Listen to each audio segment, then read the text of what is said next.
Owned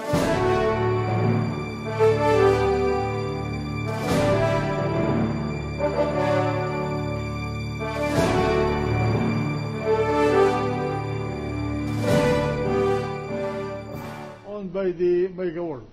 Our operations department should have it, sir.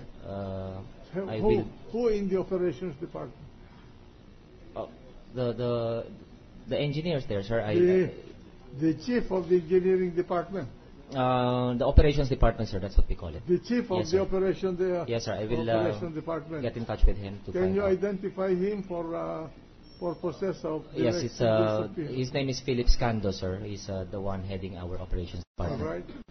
Mr. President, if I may just clarify, so therefore this is a submission actually of the witness in favor of a juror or member of the Senate. The secretary is directed to prepare a subpoena for that purpose as requested by the members of the Again, Mr. President, if I may, I would rather consider this as a submission on the part of the witness upon the request of a senator judge, because otherwise, Mr. President, we would be burdening the prosecution of again calling the witness to identify the document. Can we just consider this, with the permission of the two gentlemen, as a submission on the part of the witness, sans the presentation of this witness again to present the document, since he is not competent anyway to identify the document. and only for purposes of submission.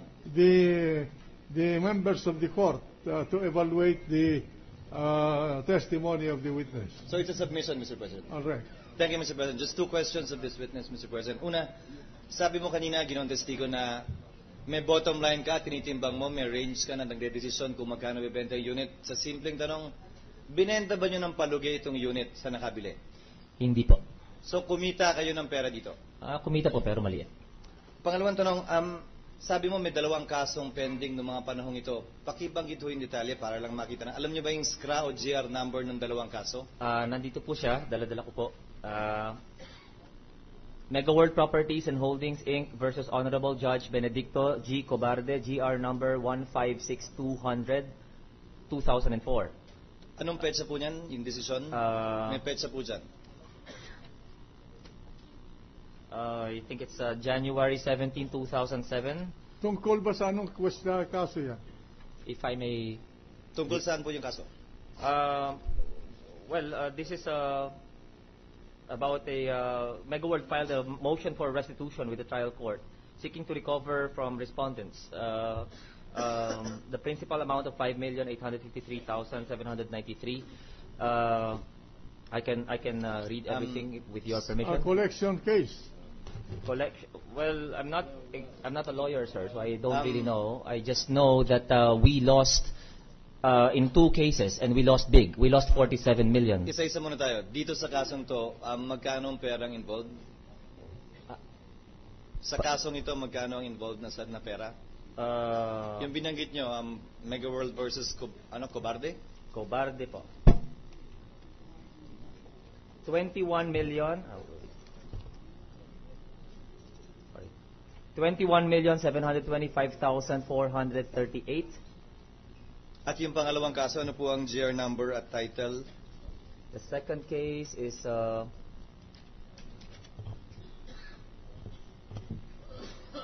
GR number 181206 in 2009.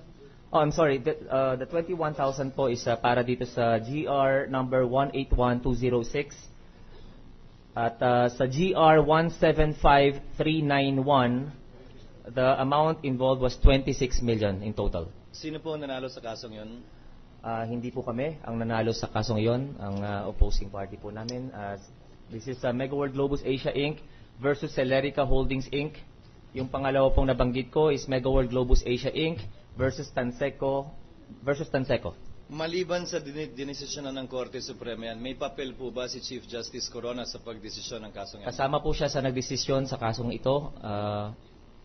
And pwede pong ma-examine.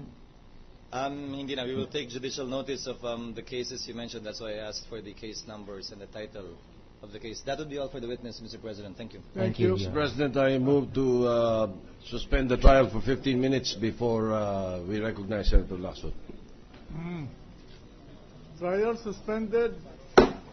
Majority Floor Leader, Okay, Mr. President, what may we is the recognize... status of the case? We're still with the witness at hand. Senator Lacson wishes to be The recognized. prosecution is finished. Yes, both the prosecution and the defense have has finished their its examination. cross-examination.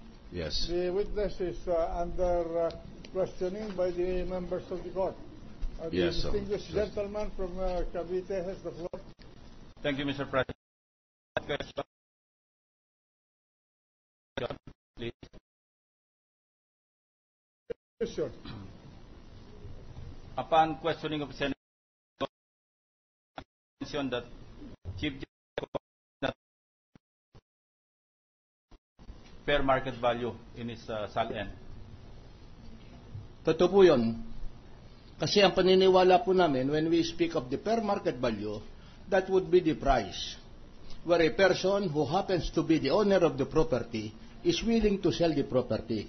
And the buyer is the person who is willing to purchase the property under the same circumstances. What is your competence in saying that CJ Corona did not reflect the fair market value?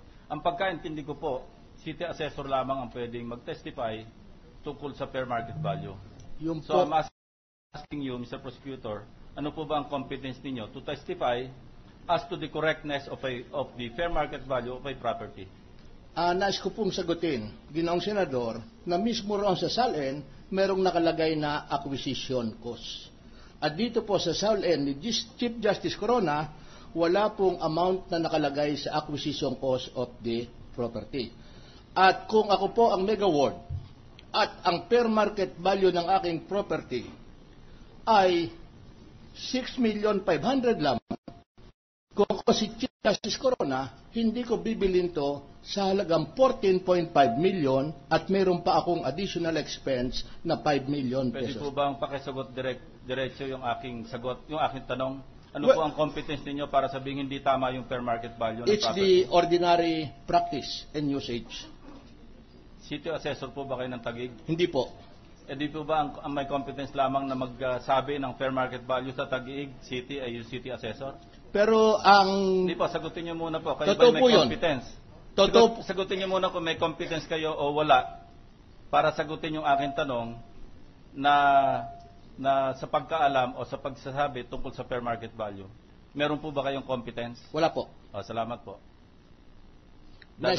Sige po, dagdagan niyo. Ang nais ko pong sabihin, yung pong assess value at saka yung fair market value, yung po ang fair market value insofar as for tax purposes. Alam ko po yun. Nag-chairman po ako ng Ways and Means dati. Kaya alam ko po yung zonal valuation, zonal value, fair market value, schedule of market values, and so forth and so Hindi on. ba, nasa mawalang galang sa Ginoong Senador ng Cavite. Ginoong Prosecutor, hindi ba ang fair market value ng maski anong pag-aari ng tao ay subjective? Depende dun sa tao na may-ari at yung bumibili. Totoo po yun. Okay. Nasa utak lang yun. Fact. Yes. It is relative, Your Honor. Okay. Yun. But in the schedule of market values, there's a list of fair market values of properties in a certain locality, hindi po ba? Totoo po yun. And it is the city assessor who prepares the fair market value of properties in a certain locality. Totoo po yun. So hindi po ba nararapat na tawagin natin yung city assessor para siya yung mag-testify kung tama nga ba ang nilagay ni CJ Corona, Chief Justice Corona, sa kanyang SALN doon sa figure under the column fair market value? Well, pwede po. Dahil wala nga po kayong competence para sabihin na tama o hindi ang fair market value. Totoo po yun. Salamat po. Dadako naman po ako doon sa testigo, sa witness. In the subpoena issued to you, good afternoon, Mr. Witness. Good afternoon, sir. In the subpoena issued to you this morning, were you ordered to bring copies of Supreme Court decisions involving cases of Mega World with the Supreme Court? No, sir, I wasn't. Why did you bring them? I know what is at stake here, sir. I know where this is leading to, and as well as I think this is. I'm speaking in behalf of the company, sir. So I know. So you came why I'm here. prepared. Yes, sir. As far as I can come prepared. Did you talk to the members of any member of the prosecution team before you came here? Well, at the holding area, sir, they came in and they were asking me. You were not able to I confer was with not- them.